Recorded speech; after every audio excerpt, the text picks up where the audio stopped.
Hur går egentligen uppkörningen till och hur bedöms den för godkänt? Följ med på en uppkörning tillsammans med en elev och kontrollanten Rune. Jag har tidigare arbetat som trafikinspektör. Jag har alltså suttit med på 5 till 6 000 körprov. För att du ska förstå vad kontrollanten kollar efter så kommer du få höra hur Rune bedömer olika situationer. Så där, nu närmar vi oss en järnvägsövergång. Du kommer få se vilka misstag eleven gör. Fabian glömmer att lägga i driven.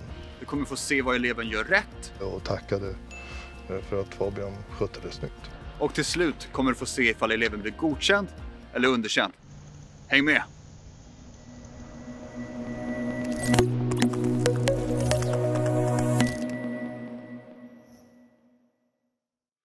Och så där, och då ska vi då ut i trafiken, du och jag en stund. Du ska få köra och jag kommer sitta bredvid och titta på din körning. Du kommer få köra ungefär sådär 25-30 minuter. Lite blandad körning, stadstrafik, lite landsväg. Jag kommer ge dig lite olika uppgifter under körningen. Du kanske får vända eller parkera, backa eller liknande sådär. Och idag är det ju du som kör och du som fattar alla besluten på ett självständigt sätt. Till skillnad från när du övningskör, då kanske du får lite hjälp och stöd av din handledare eller trafiklärare. Men idag så förväntas du att klara dig själv. Däremot kan det vara som så att hamnar vi i någon väldigt speciell situation, ja då kan jag gå in och stötta. Det kan vara sånt som är väldigt svårt att öva på under din utbildning. Skönt. Jag kommer sagt att tala om vad du ska köra. Jag kommer be dig svänga vänster, korsningar eller höger. Jag kommer be dig följa skyltar mot olika mål. Det kan vara att vi kör till exempel mot E4, centrum, sjukhus eller liknande. Och säger jag ingenting mer sen säger jag kör mot centrum, ja då fortsätter du köra mot centrum tills jag säger någonting annat. Och det är samma sak om jag inte säger någonting alls vart du ska. Ja då fortsätter du bara att planera för körning rakt fram. Okay. Det kommer säkert känna dig lite nervös här i början och så, men det kommer att kännas lite bättre efter en stund, jag lovar det. Det brukar vara så för de flesta. Och om du vill så sitter vi gärna och småpratar lite under körningen och sådär. Men vill att det ska vara tyst, ja, då får du säga till. Och du får gärna ha radion på om du skulle tycka det också, det funkar superbra. Som sagt var, vi är tillbaka här om mellan 25 och 35 minuter och så fort vi kommer tillbaka här så kommer du få veta resultatet av körningen. Okej, spännande. Har du några frågor, tankar kring det här? Något som känns osäkert? Eller? Nej, det känns okej. Så bra det kan kännas inför en uppkörning. Ja, det är nervöst. Det kommer kännas bättre efter det. Ja, skönt. Nej, jag tycker jag känner igen alla spakar, knappar. Det brukar sitta ungefär på samma ställe. Vad har du kört för bil innan? Jag brukar köra automat. Ja. Nej, manuell. Manuell. Ja, precis. Och jag har kört på automat också. Men jag har manuellt. Ja, precis. Ja. Men de flesta reglage, de sitter ju så att säga, du kan ju bara kika lite grann på det innan så att du vet var torkare-funktionen sitter, körriktningsvisare och växelförare och alla sådana saker så att du blir lite bekant med det. Ja, precis. För här står det, här är driven, eller hur? Ja, precis. Och så kan du ju innan vi kör iväg se till att du sitter ordentligt och att du ser ordentligt på olika sätt som man behöver göra. Sen när du är klar med det, ja, då kan du starta upp och sen ge oss ut i trafiken. Okej. Då hoppas jag sitter här.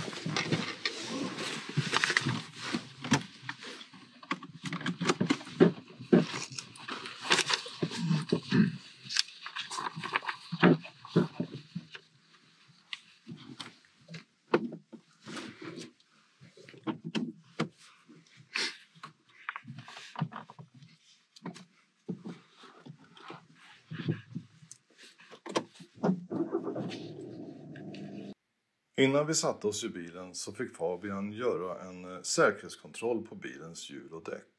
Säkerhetskontrollen är en del av körprovet och den kan komma att räknas in i den totala bedömningen av din körning. När du ska göra ditt körprov så kommer inspektören be dig att utföra 1 eller 2 delar av säkerhetskontrollen. Om du upptäcker några brister på fordonet under kontrollen så ska du tala om det för inspektören. Du kan be inspektören om hjälp ifall det är någon del av säkerhetskontrollen som du inte kan göra själv.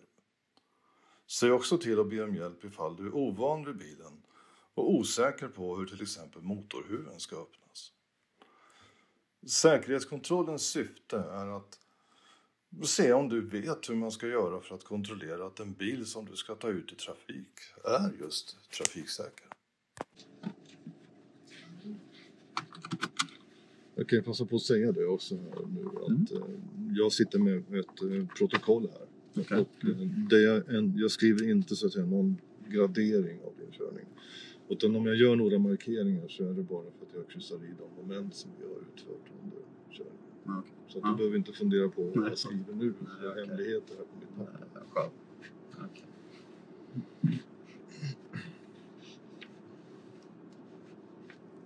Ja, sen när du är redo så kör du ut. Och du ska köra ut den vägen där borta. Jag är redo. Varsågod.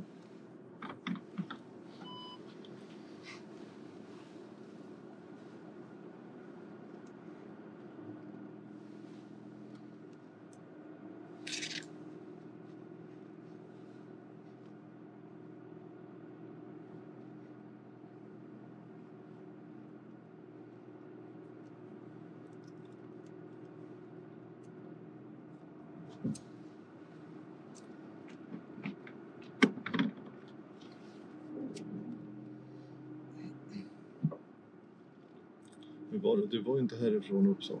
Nej, jag är från Stockholm. Okej. Så du hittar inte så bra här kanske? Nej, jag har faktiskt aldrig kört bil i Uppsala. Spännande. Ja, verkligen. Det är lite extra nervöst. Faktiskt. Det är tur att jag talar om vad du ska köra, att du inte behöver hitta själv. Nej, alltså det är väldigt... Sväng höger. Sen svänger du direkt till vänster. Okay. Det blir alltså vänster som en U-sväng här blir det. Ja, okej.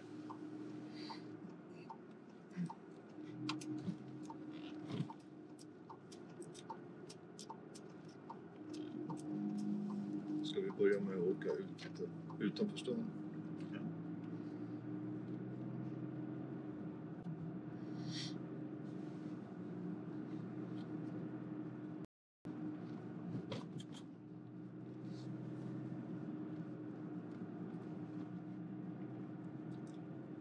Så svänger du vänster här.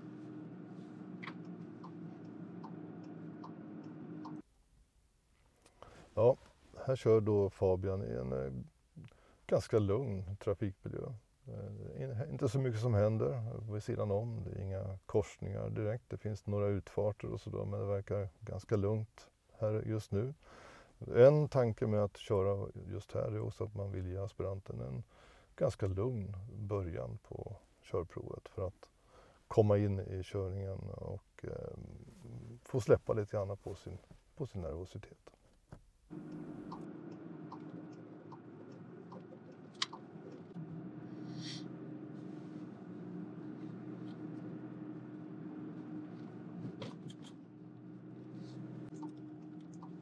Så tar du första utfarten i modellen här till höger.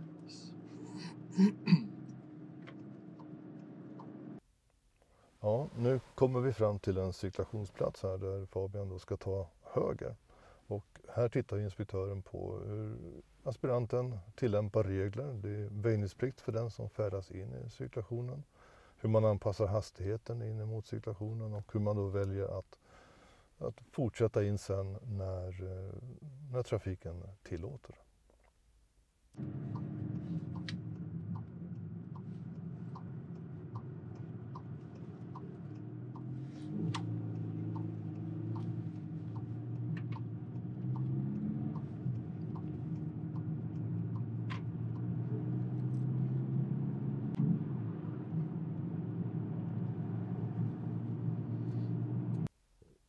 Ja, på landsvägen ut från Uppsala, ut på landet, så hamnar vi bakom två militärfordon som kör ganska långsamt. De kör cirka 60, plus 60 och hastigheten på den här vägen är 80 km/h, högsta tillåtna hastighet. Så här sitter ju inspektören och funderar lite grann på hur aspiranten förhåller sig till det, att de kör så långsamt. Ska han köra om eller ska han inte köra om? Hur bedömer han den här trafiksituationen? Och inspektören har ingenting emot om man faktiskt kan göra en säker omkörning i den här situationen, så är det helt okej. Det som också man tänker i bakhuvudet som inspektör är att aspiranten vet inte exakt var vi är på väg, hur långt vi ska köra. Och därför så kan det vara svårt att, som förare att veta om jag hinner köra om här eller inte. Så det är lite av en inspektörs tankar just när man hamnar i en sån här situation. Trafiko hjälper dig med varje steg till körkortet. Boka körlektioner, kurser och plugga teori direkt i mobilen. Ladda ner Trafiko-appen och spara 1000-lappar jämfört med en traditionell trafikskola.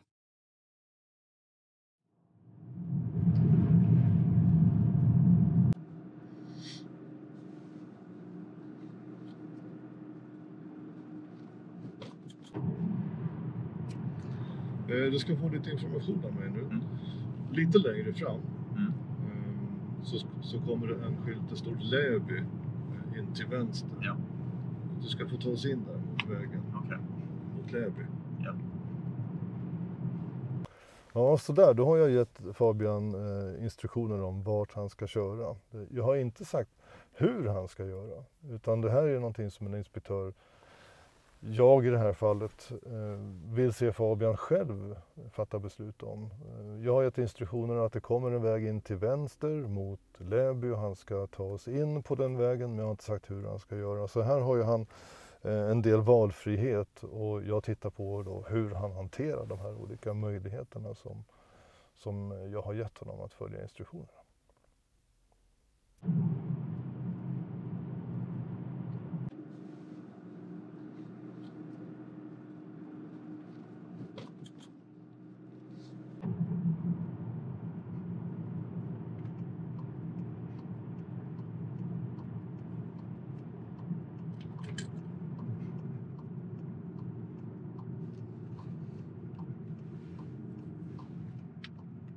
Ja, här ser jag alltså att Fabian valde att ta höger istället för att svänga som jag bad honom vänster. Och min bedömning av det här är att det var lite trafik bakom oss och att Fabian ville göra en säker sväng helt enkelt och valde att åka höger.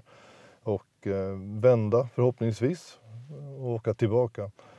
Här sitter ju jag som inspektör och funderar på hur han då tänker lösa vändningssituationen. Hur långt tänker han köra? Han kan inte köra hur långt som helst för att vända. För någonstans här då måste jag tala om för honom vart han ska vända. Då blir det en typ av ingripande. Så det är de tankarna som jag som inspektör har här nu då. Var vänder han? När vänder han? Och hur vänder han? Vet du sa höger. Jag sa vänster. Det är vänster, ja. Precis. Okay. Jag tänkte göra en vändning här framme. Jaha, okay. Jag var osäker på, men jag insåg att det kan vara enklare att köra in till vänster direkt. Ja, men du kan hitta en plats och du kan vända då, så åker vi mot Läby sen istället.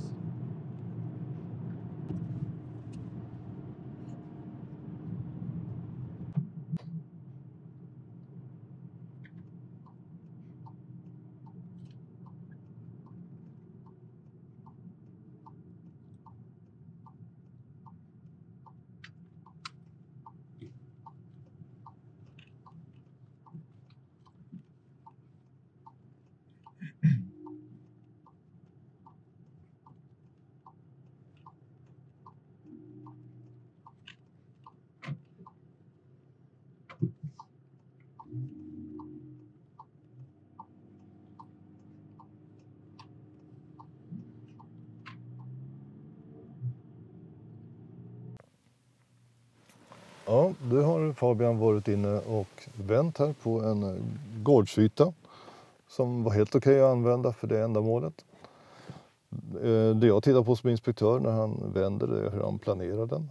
Uppsikten bakåt, vad händer runt omkring och hur långt kör han för att vända. Det jag tittar på sen också när vi kommer ut här, det är ju Vi har ju möte, det har vi, men annars så händer det inte så jättemycket. Så det jag tittar på här, det är ju hastighetsanpassning, placering, hur Fabian överlag jobbar med spegelrutiner och så vidare. Om man är nyfiken på det som händer bakom bilen och så. Det är ju någonting som många kanske förbiser ibland. Vad händer bakom en inspektör? Jag i det här fallet vill gärna se att aspiranten är nyfiken på det som händer bakom bilen.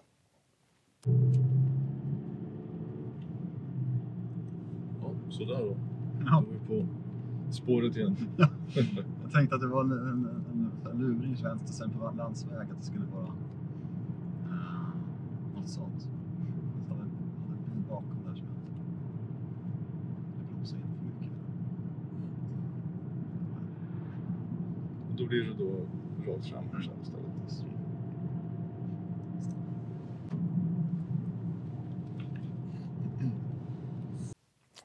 Ja, då har vi kommit fram till en korsning med stopplikt.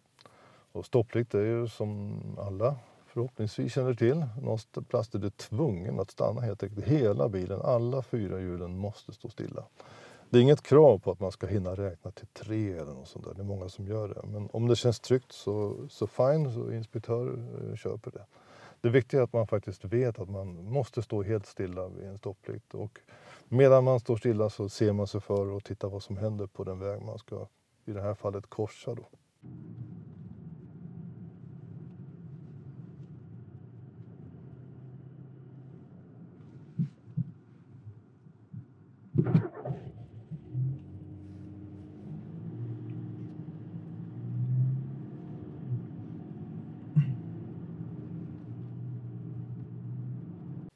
Ja, nu kommer vi in på en lite smalare, lite krokig väg, och här är det viktigt att aspiranten vet hur man ska placera sig, hur man ska förhålla sig till andra trafikanter, mötande fordon.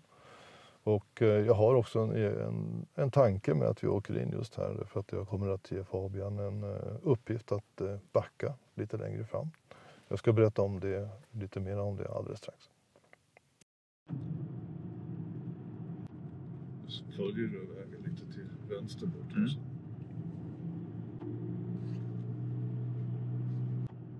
Så fortsätter du mot Läby.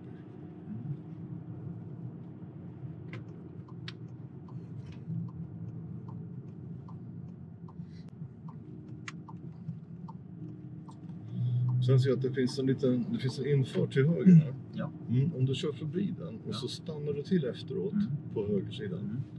Så ska jag be dig backa in här sen till höger. Så att om du kör fram och stannar vid den här reflexstolpen ungefär då. Sådär, det där blir bra. Så. Jo, som sagt, nu vill jag att du backar in bilen in på gatan eller vägen till höger. Och så kan du backa in så att vi kommer in en liten bit ifrån den här vägen. Okay. Och så stannar du till där sen och säger till när du är klar. All right. Ja.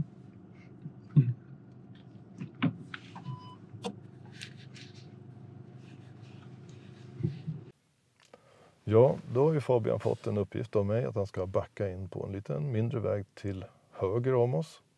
Och jag som inspektör tittar då här på, alltså jag tittar inte bara på att han kan faktiskt backa bilen från punkt A som är på vägen till punkt B som är inne till höger om oss. Utan jag tittar också på hur Fabian söker av området omkring bilen. Har han koll i backspegeln? Kommer det någon annan trafik? Ser han sig för? Vrider han på huvudet? Tittar han bara i backspegeln? Eller verkar han ha koll på trafiken, eventuell trafik runt omkring sig? Sen tittar jag förstås också på att han faktiskt kan hantera bilen. Det får inte gå för fort, det ska inte vara okontrollerat. Det är ingen rallytävling. Många tänker att man ska backa väldigt snabbt, men det är inte nödvändigt. I det här fallet så lyckas ju Fabian med en bra backning på första försöket. Men skulle det vara så också att han hade behövt ta om den, så hade det varit helt okej utifrån mitt perspektiv som inspektör.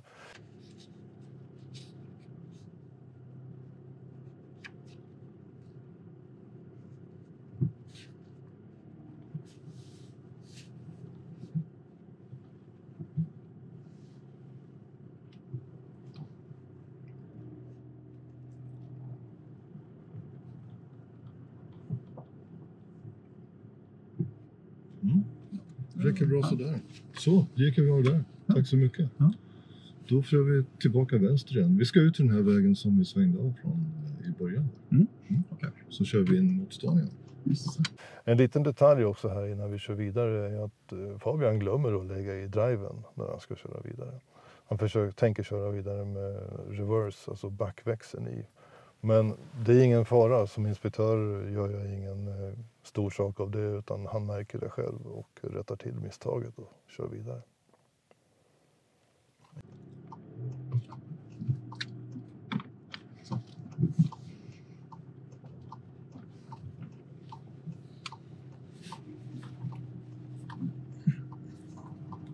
Får du se lite av the countryside, landet här ute i Uppsala.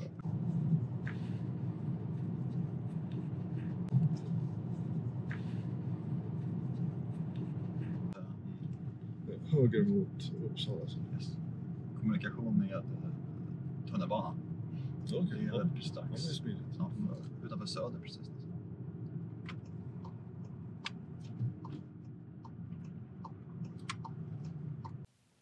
Ja, nu är vi tillbaka till samma korsning som Fabian körde rakt fram i tidigare. Och det var rätt så mycket trafik här, och då vill man förstås som inspektör se att Fabian har koll på alla trafikanter som färdas på den väg vi ska ansluta till. Jag tittar på här hur han anpassar hastigheten när han kommer ut på vägen, och att han faktiskt är nyfiken, som jag nämnde tidigare, på vad som händer bakom bilen. Och Fabian slänger en blick i backspegeln för att se hur det ser ut där bakom, och som inspektör så är det någonting som jag tycker är väldigt viktigt.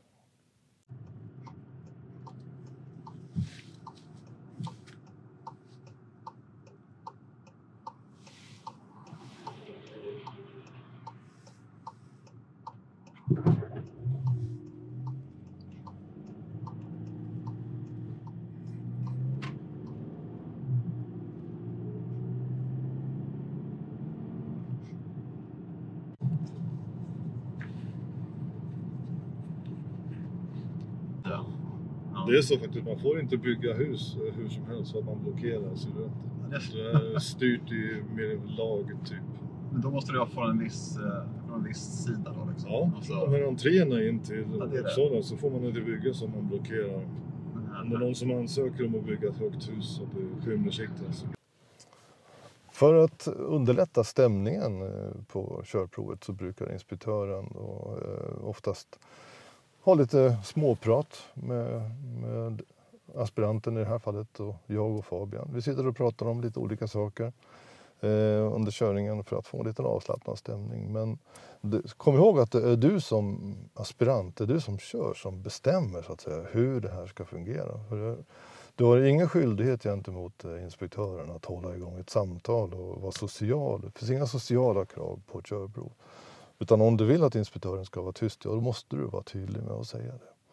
Jag vet under många körprov där jag faktiskt inte sa ett enda ljud mer än att jag gav dem instruktioner som vart de skulle köra. Så var det många efteråt som tackade för att jag var så tyst och lugn. Så det här är helt enkelt, det här är ditt val. Du bestämmer hur samtalet ska vara under körprovet. Jaha. Det är intressant. Det är intressant. Det måste ju vara så i många städer som har en känd silhuett. Ja, det är så är det säkert.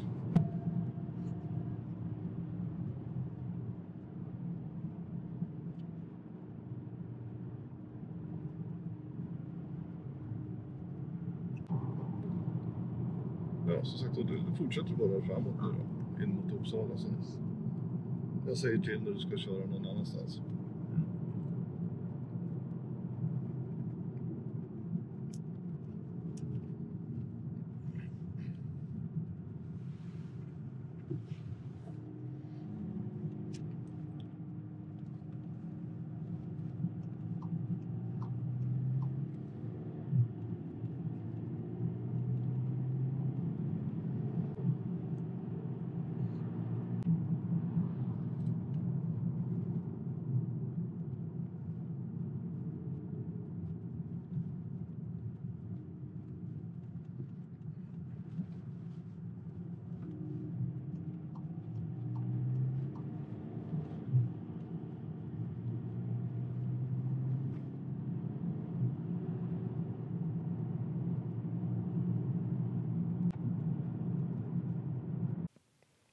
Ja, nu har vi lämnat landsortsmiljön.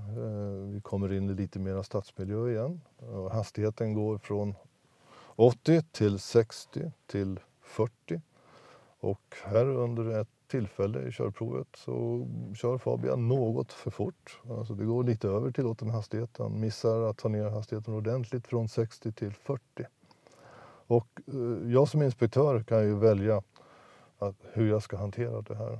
Och eftersom det här då är första gången det händer i körprovet och hittills har gått bra, så låter jag det helt enkelt bero och tittar jag vidare på hur Fabian hanterar hastighetsanpassningar under resterande del av körprovet.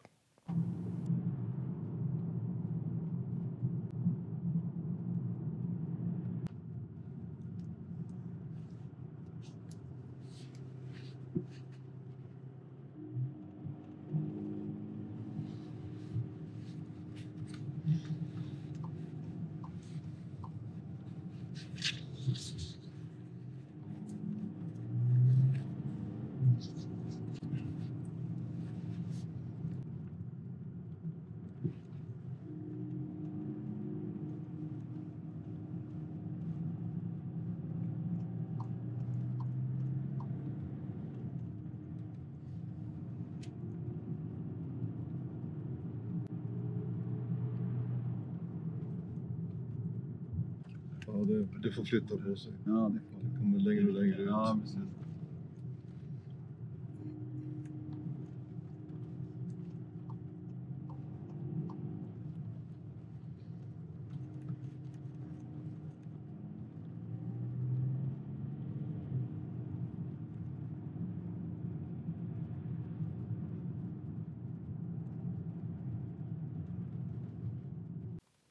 Ja, så där nu närmar vi oss en järnvägsövergång, en signalreglerad järnvägsövergång med bommar.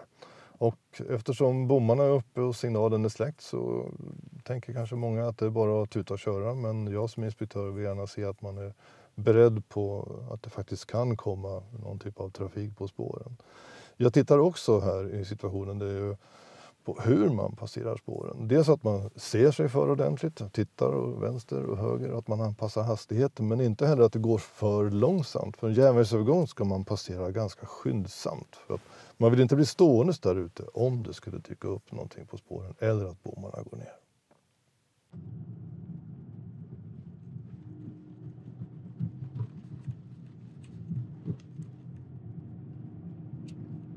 Kan du ta första utfarten i rondellen höger?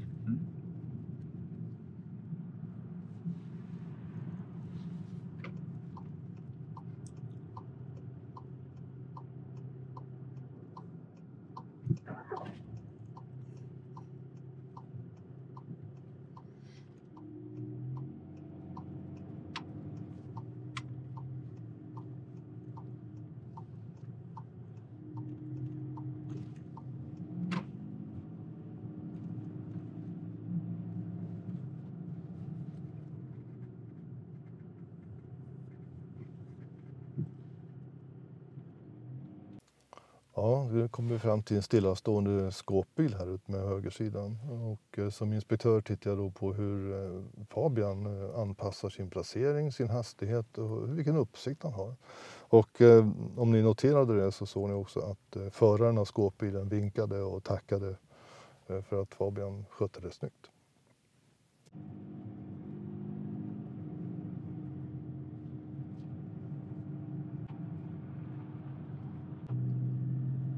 Så svänger du vänster där framme.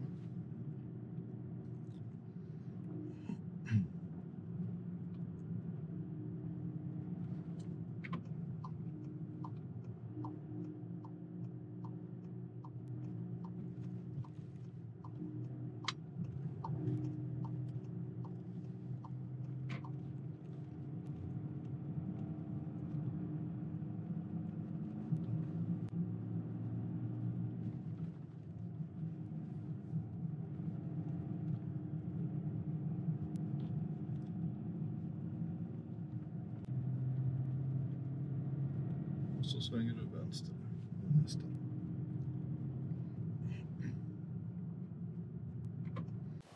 Här kommer en intressant situation. Vi har en person som joggar över gatan först här och Fabian har fått uppgift att svänga vänster. Här tittar jag då på att han hanterar placering i korsningen ordentligt, men också att han är uppmärksam på hur den här personen som joggar rör sig.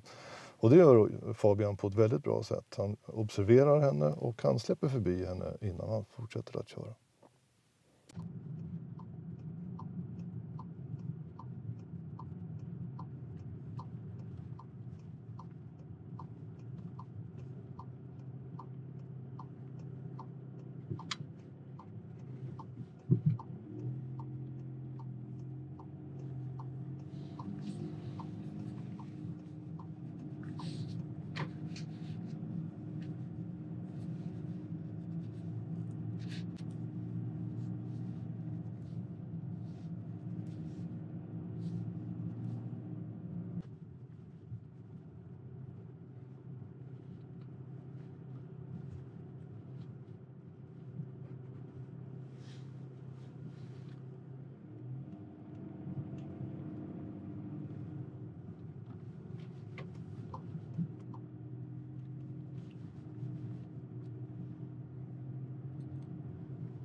Så ska du svänga första gatan in till höger. Mm-hmm. Okay. Här närmar vi oss också ett stillastående fordon som har parkerat på ett väldigt olämpligt sätt. Här tittar inspektören på hastighetsanpassning, placering, uppmärksamhet på vad som händer bakom den här skåpbilen då. Och Fabian tar ner hastigheten på ett föredömligt sätt och fortsätter sin färd och planerar för att svänga höger som jag har bett honom göra.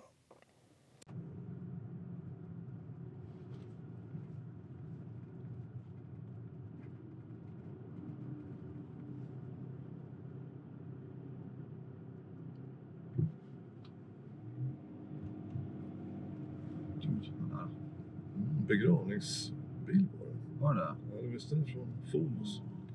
Ja, och sen var det höger som sagt.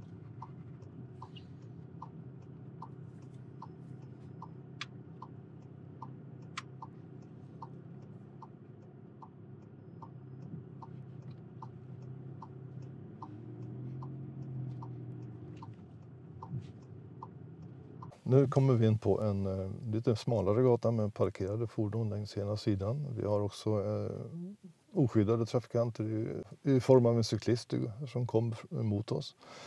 Här tittar jag som inspektör på hur man anpassar hastigheten, hur man placerar sig i relation till de parkerade fordonen. Att man inte kör för nära och inte kör för snabbt förbi, utan också har en beredskap på att dels då var den här cyklisten ska ta vägen, men när väl också har passerat den, vad som händer med de parkerade fordonen. Är det någon som befinner sig mellan dem? Är det någon som kanske är på väg in eller ut ur sitt fordon som slänger upp en dörr helt plötsligt? Så inspektören vill se att man inte kör för sakta, men vill inte heller se att det är överdrivet stora avstånd åt varken ena eller andra hållet.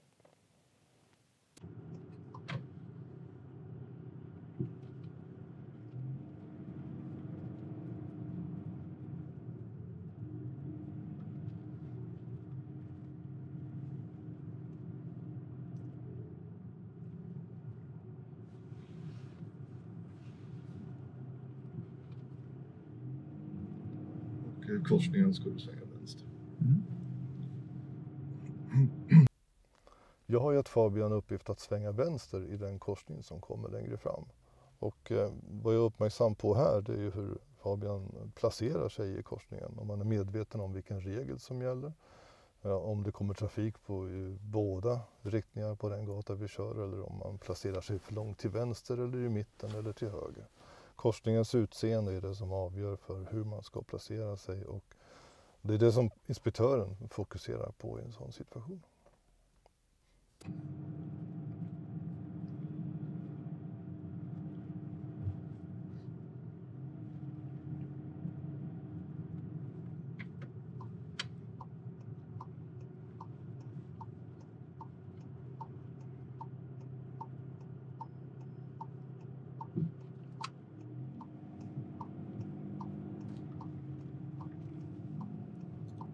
Tycker du om höst och vinter och så? Eller är du sommarmänniska?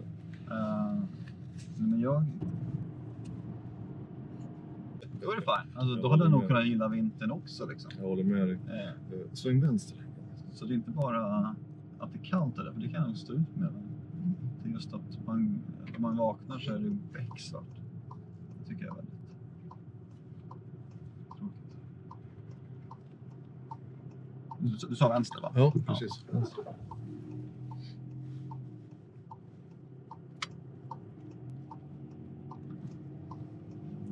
Mitt största problem med den här årstiden är att det är så lång period med kyla och mörker. Sommaren är verkligen kort, han har rätt i det. Var det? Så svänger du höger.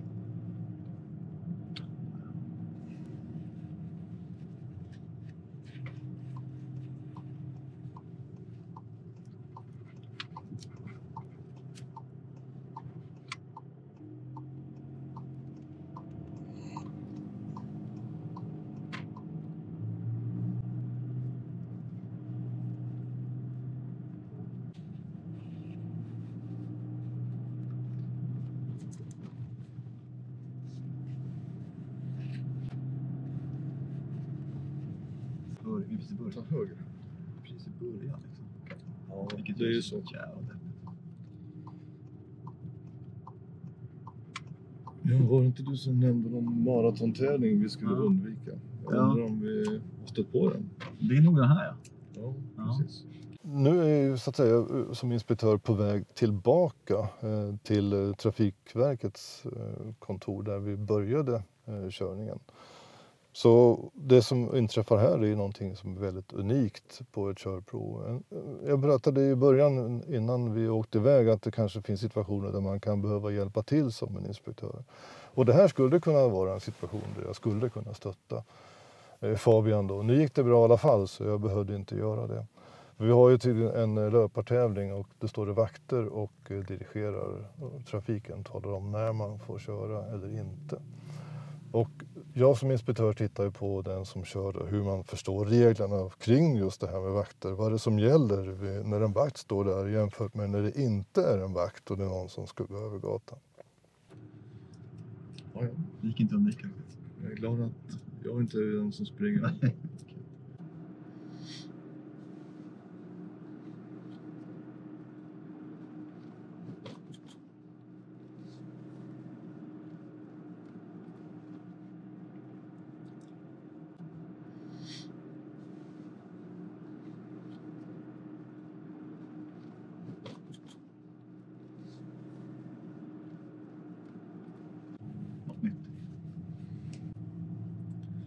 Du fortsätter du mot E4, Stockholm, Sundsvall, E4.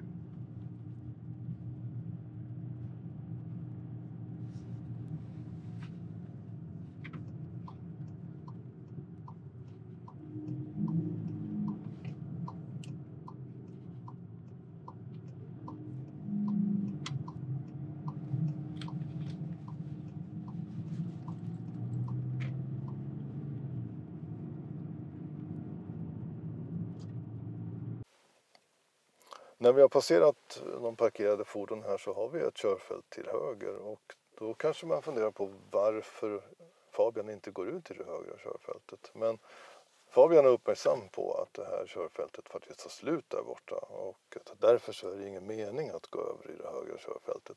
Om Fabian skulle börja bete sig på det sättet, byta körfält höger, vänster hela tiden, ja då skulle det snarare väcka lite frågor och oro hos mig som inspektör.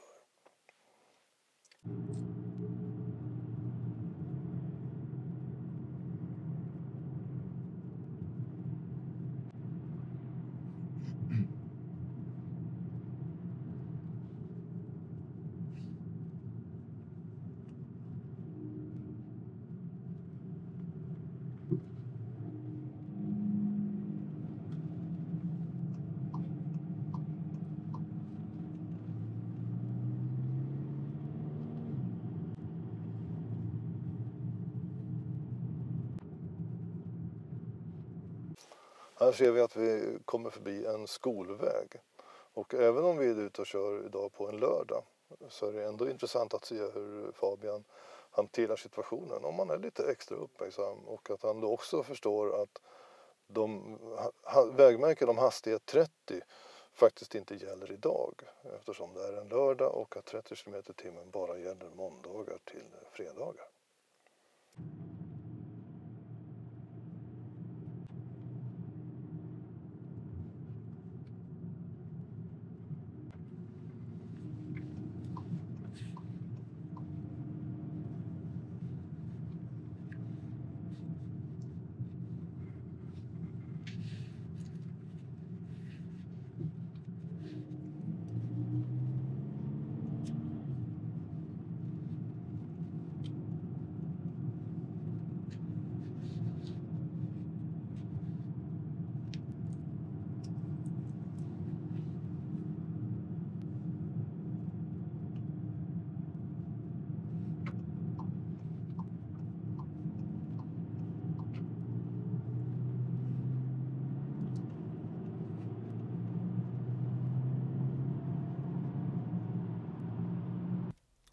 Nu är Fabian på väg ut på påfarten, ska ansluta till 90-sträckan.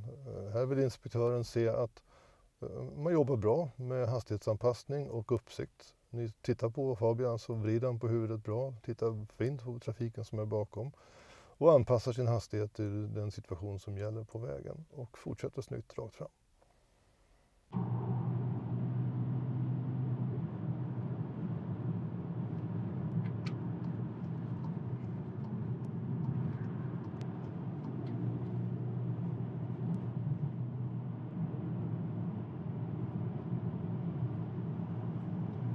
Så ska du ta första avfarten här sen mot Gysinge. Mm. Då ska du fortsätta köra mot 272 Gysinge sen. Okej.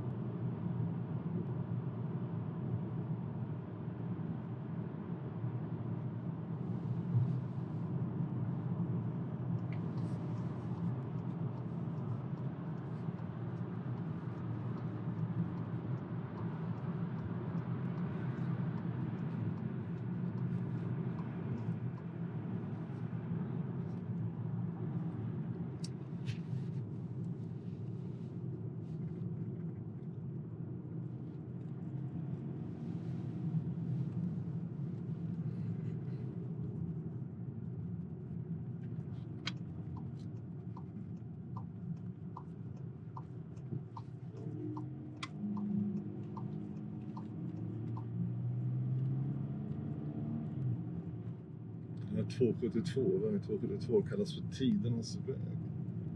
Av någon anledning, men jag har inte någon varför.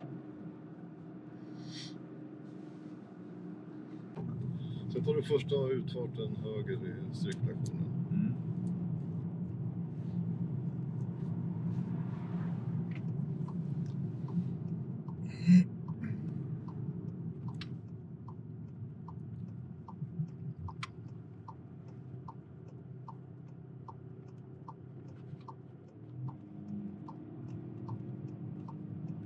Och så första till vänster.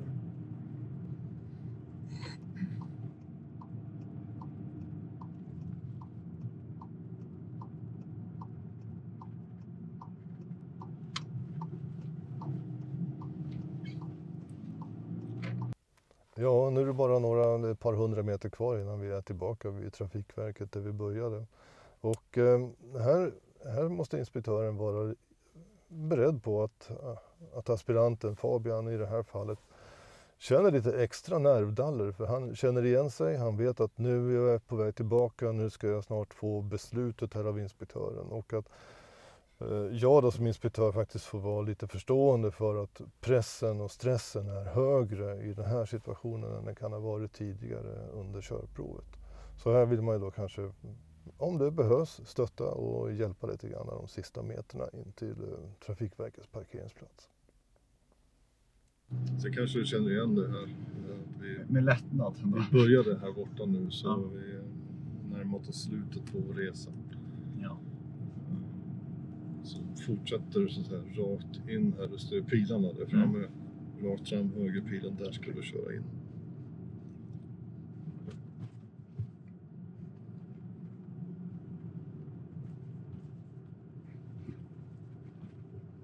så håller du höger och så kan du välja någon av parkeringarna där vi stod från början. Parkera bilen.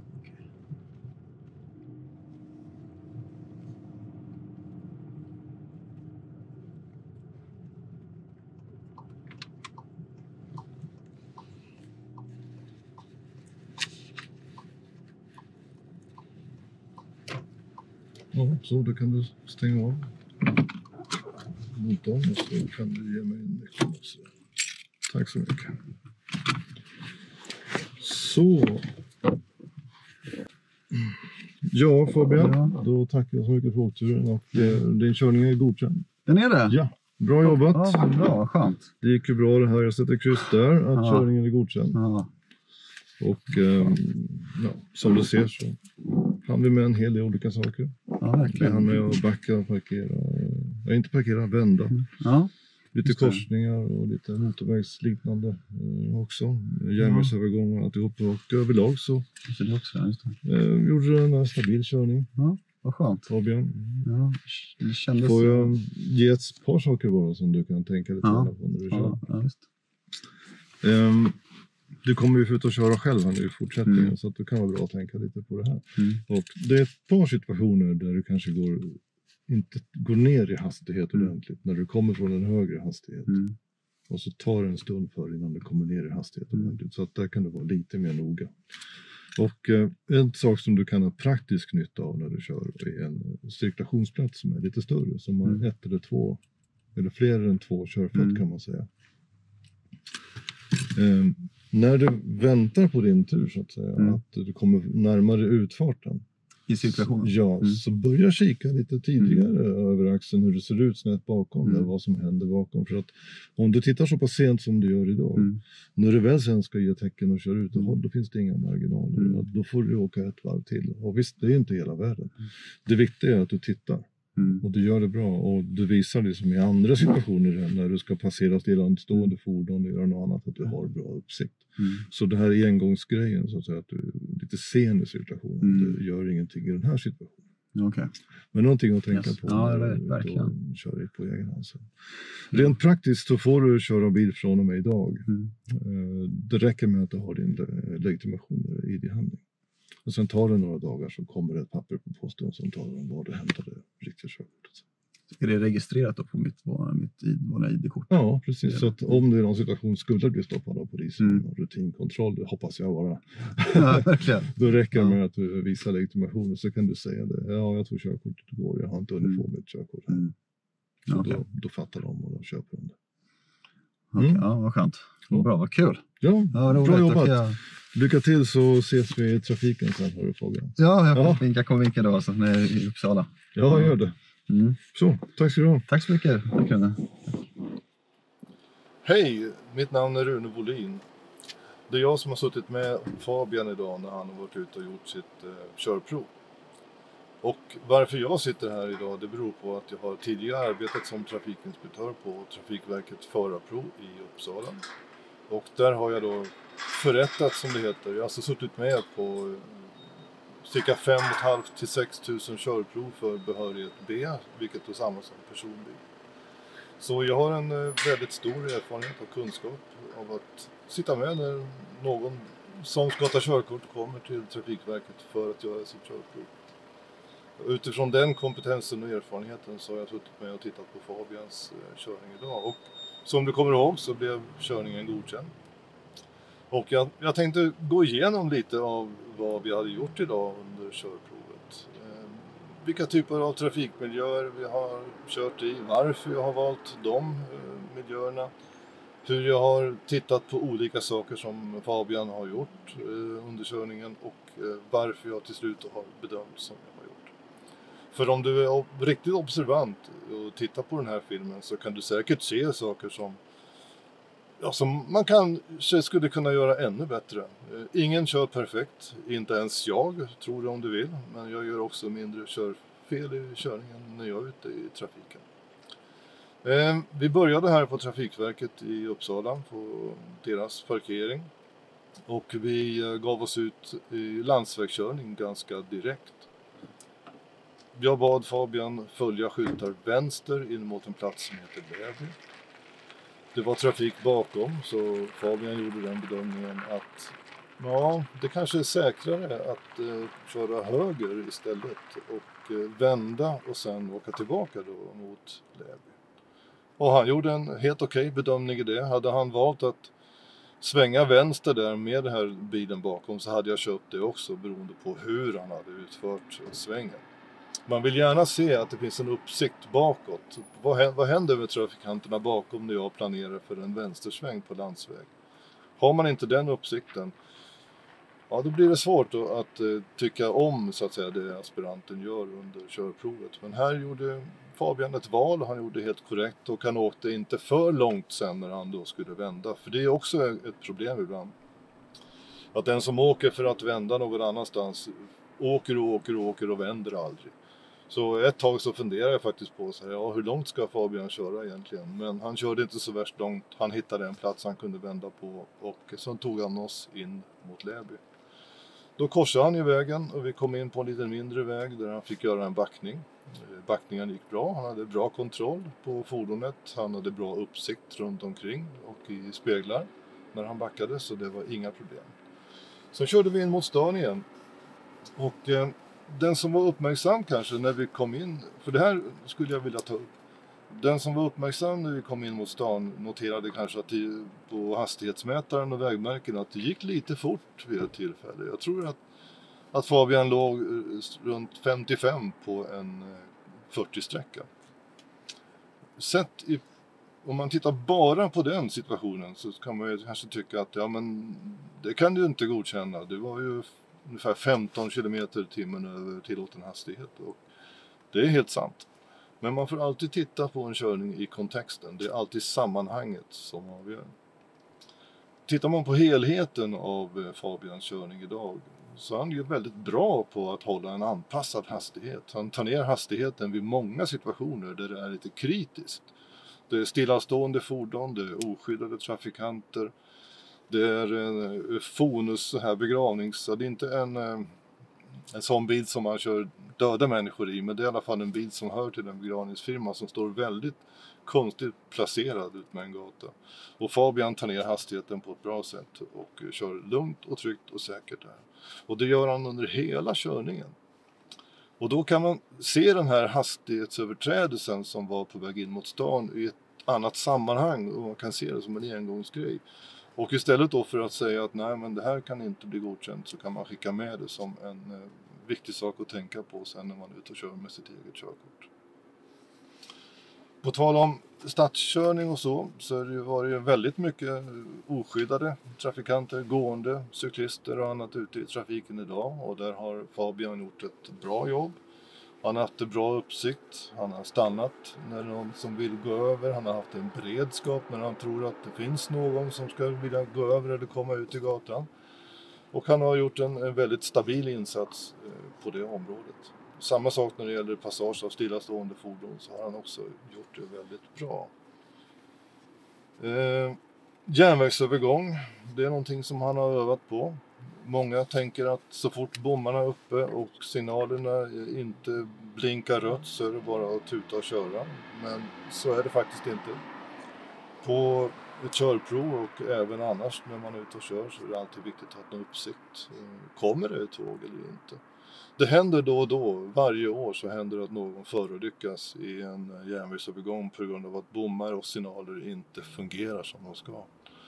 Och det är inte så värst ansträngande att slänga en blick över spåret innan man åker över i alla fall. Oavsett om man nu i de allra flesta fall kan lita på både bommar och signaler. Jag har tittat på några av de viktigaste saker som man tittar på under ett körprov. Det är att man kan anpassa sin körning, sitt körsätt utifrån den situation som man kommer in i. En situation är aldrig exakt lik den andra. Så därför så måste man kunna anpassa sig. Man måste kunna göra riskbedömningar.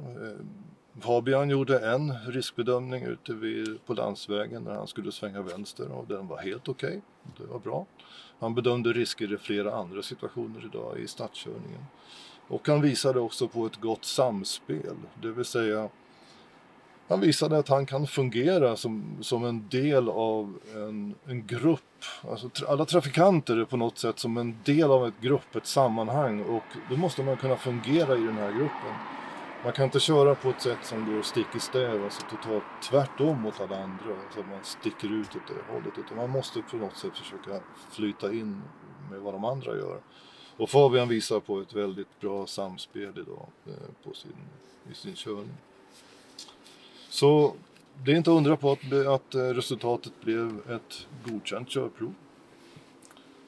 Vi fick till och med vara med vid någon typ av maratonlopp idag som var lite udda. Det stod vakter där som dirigerade trafiken och som satte fram sin röda flagga när det var dags att stanna och som lyfte bort den och vinkade fram trafiken när det var dags att köra. Så det var en liten udda sak vi fick vara med om idag. Det är något som väldigt sällan händer på ett körprov, men också den saken, den skötte ju Fabian väl. Ja, lite grann så här går ett körprov till. Det är ofta blandat med lite landsväg eller landsvägsliknande körning. Det är stadstrafik. Man försöker få till det så att man får köra lite med olika trafikmiljöer, lite stadstrafik, lite skymda, smala korsningar, parkerade fordon. Det kan vara en backning, en vändning, en parkering eller en liknande uppgift.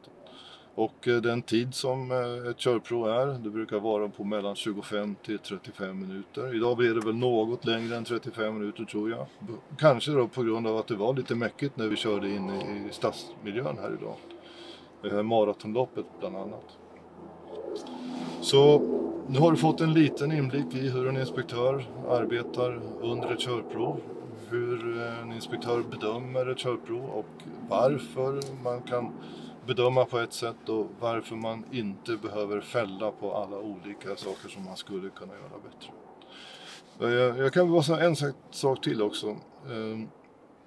Du som kommer ihåg vad jag sa till Fabian när vi kom tillbaka hit efter att jag berättade att körningen var godkänd, så nämnde jag också det här med uppsikten och planeringen kanske när man ska byta körfält i en cirkulationsplats. Här är ju också någonting som då skulle kunna leda till ett underkänt om det här hade upprepat sig i fler situationer. Till exempel när vi kom ner för den här påfartsliknande platsen efter att vi har åkt ut ur cirkulationen.